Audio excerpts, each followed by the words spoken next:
Video से बच्चे को पीट के घायल करके नीचे फेंक दिया गया है। उसको कोई अस्पताल पहुंचाने वाला भी नहीं है। दूसरे बच्चे जो है उसको अटेंड कर रहे जो उनको जानते तक नहीं। रात को 9 साढ़े 9 बजे खिड़कियों से झांक की लड़कियां बोल रही कि हम लोग अंदर बंद कर दिया गया।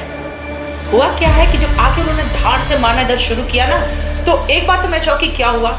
उसके बाद क्या हुआ, एक सामने हमारे एक टी शर्ट खड़े थे जो टी शर्ट पहने थे सफेद रंग के। उनको एक दूसरा, वो शायद शादी वर्दी में होगा, वो भी सफेद टी शर्ट वाले जो थे ना, उसको पीटना शुरू किया। बहुत बहुत स्वागत है मैडम जी हमारे चैनल द पिलर पर। और जो परसों हुआ 31 तारीख को, उसके बारे में ये कहूँगा, छात्रों का दम और सरकार का दमन, ये नौबत क्यों आई? इसीलिए आई क्योंकि ये आग आज से नहीं लगी हुई है सर, ये बहुत सालों से लगी हुई है। बेरोजगारी बहुत बड़ा मुद्दा है जिसको शायद कोई नहीं उठा रहा है, क्योंकि कोई उठाना नहीं चाह रहा है। और ये पूरे कंप्लीट हमारा जो युवा है देश का इस बेरोजगारी में जल रहा है। अगर आप पढ़े लिखे हैं और बेरोजगार हैं तो आप रिक्शा नहीं चलाएंगे।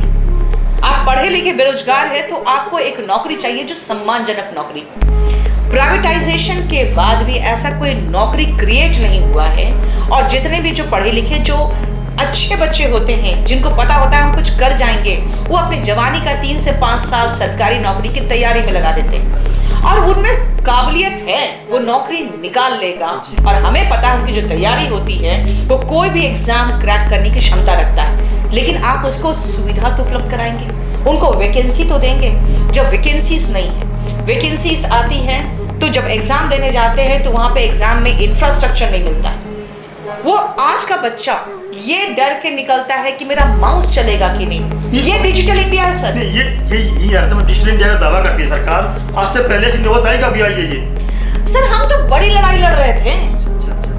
एक बहुत अच्छा शेर है, गए थे नमाज बख्शवाने रोजे गले पड़े।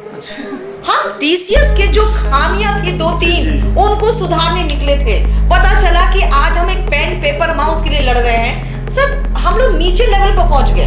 अब डिजिटल इंडिया में आप एक माउस के लिए लड़े। मैं तो यही कह रही हूँ ना, अब पूरे ऑल ओवर इंडिया में बोल दीजिए कि हाँ माउस की कमी है, सब लोग अपने घर से 2-4 माउस निकाल के दे देंगे। इतने पड़े हुए हैं। ये 10 रुपए के माउस के लिए सर बच्चा एग्जाम नहीं दे पाया और उनका 3 घंटा बर्बाद। आपको और बताती हूँ, जब सर्वर खुला तो एक का पेपर में आंसर टिक करके आया हुआ था, सारे आंसर टिक थे पहले से। ठीक है, लास्ट के 10 मिनट में स्क्रीन ब्लैंक हो गया और अंदर जो टाइमर था वो चल रहा है। अब ऐसी चीजें होगा। कंप्लेन नहीं हुई? कंप्लेन करते रहिए, आपको पकड़ के पीटेगा बाउंसर। जो सेंटर्स वाले हैं वो बाउंसर्स हायर किए हुए हैं, पकड़ के पीटते हैं, अंदर बंद कर देते हैं। रात को 9 बजे तक बैठे रहो। सीधा सिस्टम पे सवाल है। सिस्टम पे सवाल है तो करते रहिए। हमारे पास तो वीडियो से बच्चे को पीट के घायल करके नीचे फेंक दिया गया है। उसको कोई अस्पताल पहुंचाने वाला भी नहीं है। दूसरे बच्चे जो है उसको अटेंड कर रहे जो उनको जानते तक नहीं। रात को 9 साढ़े 9 बजे खिड़कियों से झांक की लड़कियां बोल रही कि हम लोग अंदर बंद कर दिया गया। अब बोलिए आप, आवाज सरकार तक पहुंचनी चाहिए। तो सरकार तक ही तो पहुंचाना चाह रहे हैं। इसलिए जंतर मंतर गए। यस, जंतर मंतर कहाँ गए थे सर? हम लोग कोई प्रदर्शनकारी थोड़ी कि जंतर मंतर जाएंगे। हम लोग तो डीओपीटी मिनिस्टर से मिलने के लिए रिक्वेस्ट करने गए थे। तो हम लोग कहा गए तुम लोग ये औकात कैसी हुई, तुम लोग यहाँ आ कैसे गए? अभी पार्लियामेंट सत्र चल रहा है, तुम लोग भागो वरना तुम लोग को मारेंगे। देखिए हमने कहा कि अच्छा सब कोई हट जाते हैं, सर 2-3 लोगों को मिला दीजिए। पार्लियामेंट सत्र चल रहा है तो कम से कम हमारे मुद्दे ही उठा ले, पार्लियामेंट में कोई किसी से मिला दीजिए। तो उसके बाद मिलाया उन्होंने अपने मुद्दे पे। मैं आऊंगा, उठाने वालों से मिलवाएंगे, बात अलग है। अभी ये कहते हैं ना हमारी 3 इंजन की सरकार है, 5 साल से लेकर के 10 इंजन की सरकार हो, सारे डब्बों को छोड़ के तुम लोग इंजन दौड़ाओगे तो क्या होगा? मैं नाम ले रहा हूँ यहाँ पे, हनुमान बेनीवाल है, नागौर के सांसद है। राजस्थान में जो पेपर लीक का मामला जो सोच उठाते हैं वो इस तरह से आपने कोई पूरा रास्ता क्यों नहीं बनाया? अपने विधायक थे सर, वहाँ के एसआई के एग्जाम में 300 लड़के गिरफ्तार हो गए। लड़ाई लड़ रहे हैं ना वो, वहाँ के सांसद लड़ाई लड़ रहे हैं। आपने अपने सांसद से बात की यहाँ की? सर मेरा कहना है आप लड़ाई लड़ते रहो। आप पहले सारा का सारा खिचड़ी पकाओ, फिर उसी में लड़ते रहो। अरे सिस्टम सुधारिए ना। वही मैं आ रहा था, आप खुल गए माते। उससे पहले सांसद विधायक से बात हुई थी आपकी? नहीं जानना, जनप्रतिनिधि हैं आपके यहाँ पे सर। उसके पहले हम लोग एसएससी चीफ से बात कर चुके थे। एसएससी चीफ ने जब हाथ खड़े कर दिए कि ये डीओपीटी के पाले में है, हमारे पाले में अब कुछ नहीं है, तो उसके बाद गए। उसके बाद हम लोग वहाँ पे अपने डीओपीटी में 2-3 लोगों से बातचीत मुलाकात हुई हमारे टीचर्स की, कोई जवाब नहीं मिला। सबका कहना था कि मंत्री जी के हाथ में सब कुछ है। मंत्री जी संपर्क करने की कोई कोशिश नहीं की? आप लोगों ने क्या प्रयास किया मंत्री से मिलने का? मंत्री से मीटिंग के लिए बहुत प्रयास कर चुके हैं, लेकिन कहीं पर भी कोई मीटिंग सुनवाई नहीं है। आपका मैं दिख रहा था कि जब आंदोलन चल रहा था बताया गया महिला पुलिस नहीं थी, ऐसा कुछ था वहाँ पे? महिला पुलिस सर बाद में आई थी, लेकिन शुरुआत में जो पुलिस थे उन लोगों ने देखिए मेरे पर हाथ नहीं उठाए गए जी। हुआ क्या है कि जब आके उन्होंने धाड़ से मारना इधर शुरू किया ना, तो एक बार तो मैं चौंकी क्या हुआ। उसके बाद क्या हुआ, एक सामने हमारे एक टी शर्ट खड़े थे जो टी शर्ट पहने थे सफेद रंग के, उनको एक दूसरा, वो शायद शादी वर्दी में होगा, वो भी सफेद टी शर्ट वाले जो थे ना, उसको पीटना शुरू किया। तो एक बार तो मैं चौंकी कि दो टीचर आपस में क्यों लड़ रहे हैं। उसने मारते हुए उसको गिरा दिया और फिर मुझे जो धक्का मिला, उसका धक्का लगने के बाद मैं जब इधर धक्का खाई हूं तो इधर एक टीचर गिरा हुआ जिसके ऊपर मैं गिर जाती, तो वो स्टैम्पेड का सिचुएशन हो गया। फिर मैं किनारे दीवार से लग गई, तो दीवार में वही दरवाजा था, मैं दरवाजे के अंदर घुस गई तो देखा मंदिर है, तो फिर मैं चप्पल पहन के घुसी पड़ी थी। तब तक देखिए वहाँ पुलिस, सारे पुलिस वालों को इन लोग को पता होता है मेरा ये टारगेट है, तो उसको पकड़ के घुसा। सर वो 1 मिनट के अंदर ही पूरे बस में 45-40 लोगों को घुसा चुके थे। इस तरीके से यहाँ पे क्या माहौल है, और देखिए रिटर्निंग चालू हो गई है, और देखिए किस तरीके से, देखिए 40 के लगभग थे हम लोग, 40-45 लोग थे, सबको घुसा चुके थे। जो शिक्षक, जो गुरु शिक्षक विद्यार्थियों को अंधेरे से उजाले को ले जा रहा है और वही डंडा खा रहा है, ये मतलब क्या है लोकतंत्र है फिर? सर शिक्षा का इम्पोर्टेंस है क्या, हमें तो नहीं। वो तो कहते हैं नई शिक्षा नीति लाए हम, और नए शिक्षा नीति में ऐसा पढ़ेगा इंडिया तो बढ़ेगा इंडिया। तो मैं कह रही हूँ कि नई शिक्षा नीति में क्या है, अगर मेरा मुंह खुलवाते तो मैं बता देती हूँ। हम लोग 90 डिग्री, 60 डिग्री, 45 डिग्री कैसे काटते थे, अब 10th के सिलेबस से खत्म हो गया। उसमें जो मेटल एंड नॉन मेटल का पीरियोडिक टेबल था वो हट गया है, ठीक है। आप पूरा कंप्लीट हिस्ट्री को डिस्टॉर्ट कर दिए हैं, मतलब इंडिपेंडेंट इंडिया और ब्रिटिश राज के पहले ऑफ कोर्स मुगल शासन था जी।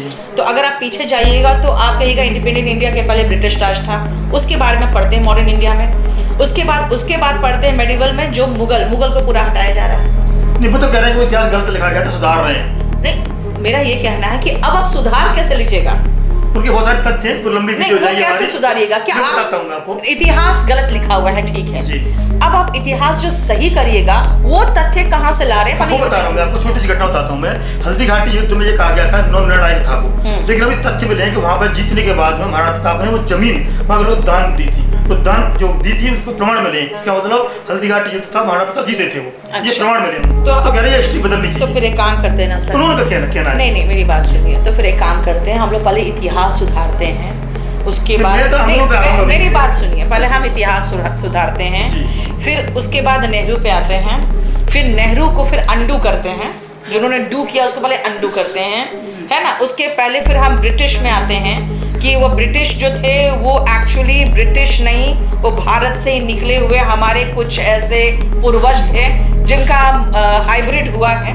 तो आप यही सब करते रहिए। सरकार तो गाय मूत्र गोबर की बात से शुरू करती है, स्टार्टिंग वहीं से होती है उनकी। तो मैं वही बोल रही हूँ कि जहाँ पे बाकी देश AI बना रहा है, डीप सीक बना रहा है, ठीक है, वहाँ पे हम यही गाय और गोबर करते रहे, हम कहीं नहीं जाएंगे। सर आपको नहीं पता, मैं अभी भी देखती हूँ जो बच्चे अब स्कूल से निकल रहे हैं सर, उनके पास तो उतना भी दिमाग नहीं है कि वो डीप सीक का इस्तेमाल भी कर सके। मैं उनको समझाती हूँ कि देखो कैसे तुम ग्रोक से अपने ऐसे को फाइंड कर सकते हो, और तुमको खाली ये समझना है कि सारा ऐसे लिखा हो मत, पहले तो उनका इंट्रोडक्शन बोलो कि एक beautiful introduction with all the contents. तो बोलता मैडम आपको इतना कैसे आता है? भाई हमने पढ़ाई की है पुराने जमाने में ही, लेकिन पढ़ाई सॉलिड की है, और सॉलिड जब आपका आधार होता है ना, आपका नींव होता है, तो उसमें बड़ा इमारत बनाया जा सकता है। जब इनके स्कूल्स के सिलेबस को ऐसे आप कम कर रहे हैं कि खाली बस ये पास कर जाए, और उसके बाद स्कूल का इंस्ट्रक्शन भी होता है कि आप इस क्लास तक आपको पास करना ही है, बच्चों को फेल नहीं करना है, तो जो एजुकेशन सिस्टम है वही इनको कमजोर बना रहा है। आपने एक आरोप लगाया था कि AI से क्वेश्चन बनाते हैं तो कम से कम रीड प्रूफ कर लिया करो उसे। सर ऐसा क्या मतलब उसमें बात क्या है कि देखिए मैं भी AI से क्वेश्चन बनाती हूँ जी। जब मैंने AI से 3 टेंस का 100 सेंटेंसेस बनवाया ना, तो मैंने महसूस किया कि अरे यार इसने सेम वर्ब को इस्तेमाल करके तीनों टेंस बना दिया, ठीक है। उसके बाद मैं समझी कि ये काम हुआ है, हमने फिर तीनों को डिस्कार्ड किया, फिर से बनाना शुरू किया। देखिए एआई आपके इंस्ट्रक्शन पे काम करेगा, लेकिन एआई भी जो कंटेंट्स के अंदर है, जो डेटा है, उसी से निकालता है। अनलेस एंड अनटिल आप उसको प्रॉपर प्रूफ रीड करोगे, वो नई काम के लायक है। अच्छा, दूसरी बात, इन्होंने क्या गलती की थी, इस पर आरोप लगाया आपने? सर क्वेश्चन पेपर 70% रिपीटेड था 24 तारीख का क्वेश्चन पेपर 25 को। अच्छा, दूसरी बात है कि अगर आप एआई की बात करें, देखिए हम लोग भी इंस्टीट्यूट में क्या करते हैं, क्वेश्चन बैंक रखते हैं जी। अब एक बात बताइए, मेरे पास अगर 2 लाख क्वेश्चन का बैंक है जी। तो ये अगर मैं बच्चों को कह दूं, देखो तुम्हें मैं दे रही हूँ इंपॉर्टेंट क्वेश्चन, जिससे क्वेश्चन आएगा, बच्चा तो खुश हो जाएगा। और हम 2 लाख क्वेश्चन देंगे, ये क्या दिया, ये तो पूरा सिलेबस है। तो मेरा यही कहना है कि आप 2 लाख 4 लाख क्वेश्चन का जो बैंक बना रहे हो, उस बैंक का तो प्रूफ रीडिंग कोई करेगा, ठीक है। आप ये प्रूफ रीडिंग तो करा लो कि उसका सॉल्यूशन सही है कि नहीं, उसका आंसर सही है कि नहीं। और वो अगर 10 लोगों को बिठा के आपका करवाओगे तो अब ये नहीं कहोगे भाई ये वर्जिन क्वेश्चन। अब डायरेक्टर का लैंग्वेज देखिए, हम वर्जिन क्वेश्चन दे रहे हैं जिसको किसी ने छुआ नहीं है। मतलब भैया, मतलब अभी भी ये इस एज में भी इतने फ्रस्ट्रेटेड हैं। अब मैडम कौन मतलब सर आपके साथ थे जो आंदोलन में मतलब सक्रियता निभाई? देखिए, आंदोलन की सक्रियता अगर सच कहूँ मैं, पूरे देश से टीचर्स आए थे। और उस दिन जब हम लोग अंदर हो गए सीधा, मतलब पूरा दिन भर, वो बेचारे दिन भर भटके हैं कि कहाँ है सब, कैसे करना है। और हम लोग सब अंदर थे, हमारा फ़ोन भी हमारे पास नहीं था, कुछ लोगों का फ़ोन था, कुछ का नहीं था। तो अगर आप कहेंगे कि नहीं, मैं क्रेडिट दे दूँ 2-4 टीचर्स जिनके चेहरे खाली। मेरा क्वेश्चन ये है कि कुछ सरकार का दबाव भी था, कुछ टीचर नहीं आए वहाँ पे? नहीं, ऐसा कुछ नहीं था। सरकार का कोई दबाव नहीं था? सरकार का कोई दबाव नहीं था। कुछ टीचर नहीं पहुंचे, कुछ टीचर्स नहीं पहुंचे, अपने पर्सनल प्रॉब्लम्स के कारण नहीं आए होंगे, या इस डर से नहीं आए होंगे कि कौन पंगा लेता है। बाकी सरकार की तरफ से कोई दबाव या किसी तरह का कोई प्रॉब्लम हमारे पास नहीं आया है।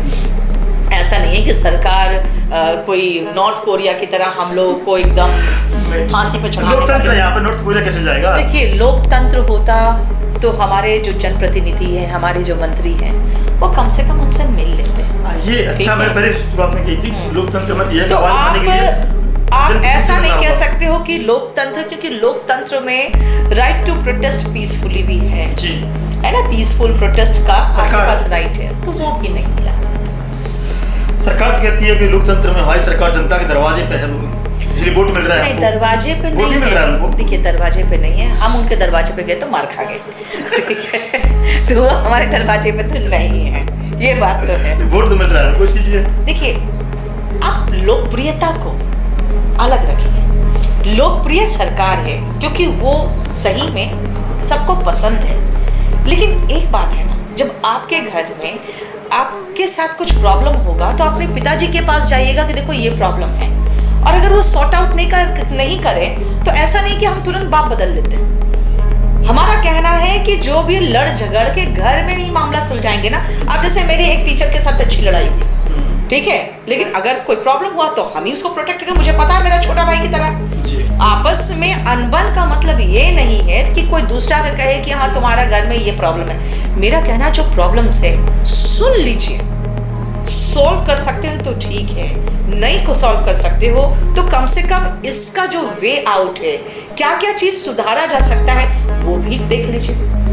आपकी क्या मांग थी सुधारने की सरकार से? सर देखिए, सरकार ये सुधार सबसे मेन चीज है कि पहले आपको पता तो चले कि क्या क्या सुधार करना है, और जो सुधार करना है वो प्रॉब्लम्स तो हम लेके आपके पास आने को तैयार बैठे हैं। और अब सारे सोशल मीडिया पे, सारे न्यूज में हम बता चुके क्या क्या प्रॉब्लम्स है, तो एक बार मिल के कम से कम हमें आश्वासन दे दीजिए, ताकि हम बाकी युवा को आश्वासन दे सके कि हाँ सरकार ये प्रॉब्लम जान चुकी है, देख रही है। उन्होंने कहा 2 महीने का टाइम चाहिए, एग्जाम सारे 2 महीने टाले जा रहे हैं, और तुम लोग बढ़िया से तैयारी करो और बाकी सारी चीज सरकार पर छोड़ दो। कुछ तो आश्वासन मिले। 13 अगस्त से एग्जाम है सर, CGL का, जिसमें 36 लाख से ऊपर बच्चे अपेयर करते हैं, ये 3.5 लाख नहीं संभाल पाया है, और उसके 10 गुना अब क्या संभाल लेगा। मेरा अंत में यही प्रश्न पे आता हूँ कि जब लोकतंत्र की बात होती है, सरकार की बात होती है, जनप्रतिनिधि की बात होती है, क्या किसी यहाँ से जनप्रतिनिधि का कोई फोन संपर्क आपसे हुआ है इस आंदोलन के बाद, घटना के बाद? सर, अब जनप्रतिनिधि अगर आप कहेंगे MLA या MP से, तो सर अब मामला जो है वो DOPT का है, अब हम रास्ता तो जाता है ना वहाँ पे। देखिए रास्ता तो बहुत सारे, अब जैसे कल ललन टॉप से बात हो गई, तो बहुत सारे बड़े मीडिया हाउसेस भी हैं जिनके थ्रू है। इनकी जिम्मेदारी नहीं बनती, वोट लेने आते हैं तो इस समस्या के लिए आए। देखिए इन लोगों ने हमसे कोई संपर्क नहीं किया, ये जानना चाह रहा था। हाँ इन्होंने कोई संपर्क नहीं किया, और शायद इन्होंने इसलिए संपर्क नहीं किया होगा क्योंकि इनकी खुद भी पहुंच नहीं होगी, मुझे नहीं पता। ठीक है, तो इसीलिए, क्योंकि हमने तो अभी तक किसी ने आश्वासन नहीं दिया कि मैडम आप लोग 3 लोगों का नाम दीजिए, आपका आज से 5 दिन के बाद हम जितेंद्र सिंह जी से मुलाकात करवाएंगे, ऐसा कुछ नहीं आया आश्वासन सरकार की तरफ से, जनता की तरफ से कोई आश्वासन नहीं आया अभी तक आपका। तो ये आप आगे क्या कदम रहेगा आपका, अगला कदम क्या है? अभी तो हम लोग सिर्फ इसी कोशिश में ही किसी तरह से सरकार तक हमारी बात पहुंच जाए, और एक बार कम से कम हमें आश्वासन मिल जाए कि 2-3 महीने का गैप के बाद एग्जाम होगा, तब तक हम लोग सब कुछ दुरुस्त करेंगे सिस्टम। और हमने कोई बच्चा गोद नहीं लिया है, ये जो एडिक्विटी है कि इनको मौका दिया जाए कि तुम हमारे बच्चों पर गिनी पिग की तरह एक्सपेरिमेंट करो और उसके बाद तुम अपना सिस्टम दुरुस्त करो। तो कम से कम हमें कुछ आश्वासन मिले, और इसकी ही कोशिश में कि सरकार तक हमारी बात पहुंच पाए, बस। सरकार तक बात पहुंच पाए। छात्रों के लिए क्या संदेश है आपका? देखिए छात्रों के लिए हम संदेश तो ये दे ही नहीं सकते हैं बिल्कुल कि तुम लोग आओ यहाँ धरना करो, क्योंकि पढ़ाई के संदर्भ में वो बहुत टाइम टेकिंग होता है, और उसमें इन लोगों का पूरा दिमाग डाइवर्ट हो जाएगा, और बच्चे जो होते हैं कुछ, वो बहुत ही मतलब वो आते ही कहेंगे अब क्या, हर 2 घंटे में अब क्या। तो ये सब चीजें हमने देखा था, किसानों को 2 साल तक बैठे रह गए। तो हम नहीं चाहते हैं बच्चे अपनी जवानी बर्बाद करें इन सब चीजों में, वो घर में पढ़ाई करें। बाकी टीचर्स जो है ये पूरी कोशिश कर रहे हैं हम टीचर्स कि किसी तरीके से इस मुद्दे को हम लोग सॉर्ट आउट कर सकें। मुझे 2 सीन याद आ रहे हैं। अभी कुछ दिन पहले कावड़ियों पर हेलीकॉप्टर से फूल बरसाए जा रहे थे, वो भी युवा थे, एक युवा यहाँ पे लठ बरसाए जा रहे थे। तो क्या कहें, वो वोटर सपोर्टर थे या ये दुश्मन थे क्या? नहीं, बात क्या है ना, देखिए सर, एक युवा है देश का, ये भविष्य कार्ल मार्क्स ने कहा था रिलीजन इज एन ओपियम। अगर आप धर्म को नशे की तरह इस्तेमाल करेंगे तो उसके आगे बढ़ के नहीं देख पाएंगे। सर मैं खुद बहुत ही कट्टर हिंदू हूँ, और आप देख सकते हैं तुलसी की माला में, ठीक है। तो इस धर्म के बल पर मैं चलती नहीं हूँ, मैं एजुकेशन के बल पर चलती हूँ। मैं एजुकेटेड हूँ, मैं जानती हूँ कि भारत को आगे ले जा सकता है सिर्फ और सिर्फ एजुकेशन। तो मैं चाहती हूँ हम एजुकेटेड की तरह रहें। जो आपने कहा कावड़ियों को, सर उसमें भी बहुत कठिन वो काम है, पैरों में छाले पड़ जाते हैं। अगर उन पर फूल बरसाए गए हैं तो मुझे उससे ऑब्जेक्शन नहीं है, मुझे इस बात का ऑब्जेक्शन है कि हमें लाठियां मारी गई।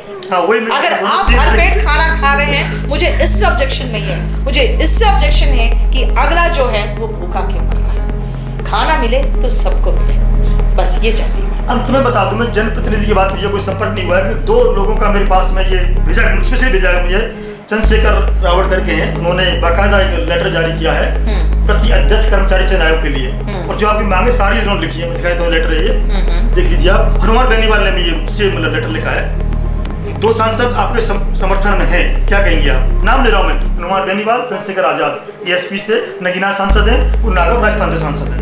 लेटर लिखा है उन्होंने बाकायदा। तो ये कम से कम हमारे लिए बहुत अच्छी बात है। लिखा है उन्होंने, ऐसा नहीं, मैडम पूरा बता रहा हूँ मैं। दोनों ने तख्ती लेकर के, मेंबर ऑफ पार्लियामेंट तख्ती लेकर के किशोर के साथ में, और उन्होंने दिखाया वहाँ प्रदर्शन किया है, पार्लियामेंट प्रदर्शन किया उन्होंने। तो ऐसा नहीं है लोकतंत्र आपके साथ नहीं है, जनप्रतिनिधि आपके साथ है। किस पार्टी के हैं? अलग पार्टी दोनों, उनकी RLP, उनकी ESP, नगीना से, वो नागौर से। लेटर दिखाया था लेटर। मैं चाहती हूँ कि कम से कम सरकार ये जो हमारे पार्लियामेंट में कम से कम इन मुद्दों को उठाया है। तो फिर सबूत है हमारे पास। तो यही अगर बहुत अच्छी बात होगी, तो मैं सभी से बस हाथ जोड़ के ये प्रार्थना करना चाहती हूँ कि प्लीज़ इस मुद्दे को गंभीरता से लें। इसमें करोड़ों बच्चे इन्वॉल्व हैं। हर साल करीबन 4.5 करोड़ बच्चे एग्जाम देते हैं B, C और D के ग्रुप का, और ये पूरे गरीब और लोअर मिडिल क्लास फैमिली के। तो अगर कोई भी हमारी बात सुन रहे हैं तो प्लीज़ इस मुद्दे को उठाइए। वो सिर्फ एक सही मौका चाहते हैं, फेयर एग्जामिनेशन सिस्टम चाहते हैं, जिसके तहत वो एक प्रॉपर इंफ्रास्ट्रक्चर में जाके एग्जाम दे सके, अपने घर के नज़दीक कहीं, और एक सरकारी नौकरी प्राप्त कर सके। जितना वैकेंसी आप निकाल रहे हो उसमें ही उनका हो जाएगा, लेकिन उनको एक फेयर मौका और उनको बिल्कुल ट्रांसपेरेंट तरीके से एक एग्जामिनेशन सिस्टम में बैठने का मौका दिया जाए, बस। लोकतंत्र के जो उनके लिए क्या कहेंगे आप, जो समर्थन कर रहे हैं, जो समर्थन कर रहे हैं, उनका तहे दिल से शुक्रिया। अंधा क्या मांगे, 2 आंखें। तो हमारे लिए तो यही काफी है कि पार्लियामेंट में आपकी आवाज पहुंची, बहुत बड़ी बात है। Thank you so much. Letter पहुंचा चंद्रशेखर आजाद जी का सर, शाम को हमारा इंटरव्यू है, वो बताएंगे कि आपने बहुत धन्यवाद दिया उनके लिए। बिल्कुल जी, हनुमान जी के पास भी जाएंगे तो दोनों से बताएंगे कि भाई मैडम जी ने धन्यवाद दिया, उनकी आवाज आपने पार्लियामेंट में उठाई, कि वो आभारी है मैडम। Thank you sir. तो ये हम चाहते हैं कि ये समाधान हो, और ये बच्चे कर्णधार है इस देश का, कल का भविष्य है इस देश का, आने वाला जो भारत है ये कंधों पर होगा। और चाइना से बात करते हैं हम, दूसरे देशों से बात करते हैं, तो इन चीज़ों के लिए बच्चों का भविष्य अंधकार में न करें, लाठी न चलाएं, उज्जवल भविष्य की कामना करें। जैसे शिक्षक हमारे उनके भविष्य को उजागर करते हैं, अंधेरे से उजाले को ले जाते हैं, तो सरकार इस पर ध्यान दे और जल्दी ध्यान दे, जैसे कि बच्चों का भविष्य उज्जवल बन सके। बने रहिए द पिलर के साथ।